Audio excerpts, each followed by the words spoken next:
As a job seeker, if you had only 30 seconds to present information to an employer, what would you want them to know about you?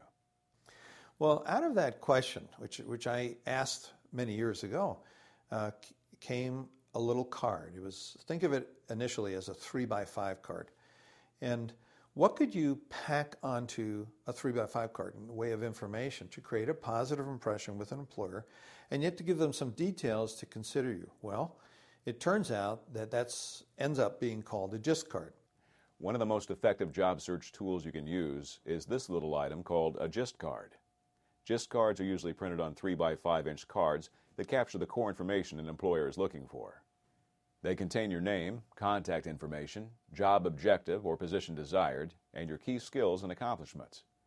Most people can read a JIST card in about 30 seconds, yet in that very short time, the JIST card often creates a positive impression. In fact, most employers who read one say they would interview a person based on just the information found on a JIST card. Here's how to put one together. Start with your name and contact information. Lisa lists 2 ways she can be reached: a home phone number and her email address.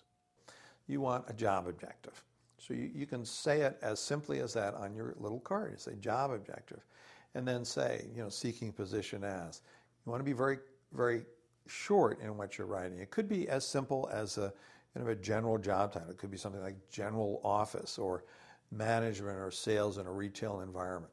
But whatever it is, you want to put that in there so that they can begin thinking in concrete terms. And then underneath that, it's basically skills, education, training. What are the strongest things that you have to present for your ability to do that job? Now, usually there's some kind of education or training that you've had. Give me the number of years of that. If you think you have a degree or a certification that really directly supports that job objective, tell me about it. If you have a number of years of work experience, give me the number of years. If you're new to the labor market, you don't have to say that you don't have any work experience related to the job you're looking for now. Don't need to do that. Say instead 2 years work experience. Some of it might have been part-time while you were going to school. Some of it might have been summers. It doesn't matter. You have 2 years worth of experience altogether. Put it together. Put it in there. And then what key skills do you have that might be used to support that position that you're looking for now? And you often close it with personality characteristics that you think would be positive.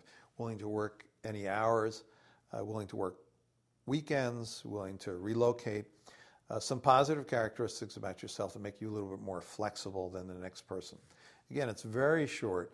The whole thing is to get in, present some positive information about yourself so that they're interested. Don't present any negative, that there's no opportunity to get negative, and you're out. And the employer is going to be looking at this information, and what you hope is that they're interested enough in you to follow up by giving you a call or to give this card to someone else that they know, so that someone else that they know might have the opportunity to contact you about the possibility of a future opening. Once you have your JIST card, use it. You want to have hundreds of JIST cards in circulation. If you have a computer and good printer, you can create your own JIST cards on quality cardstock. Or you could go to a local copy shop and have copies made. Give several cards to friends, relatives, people you do business with, anyone you know. You can even send them via email, just as you would send a resume.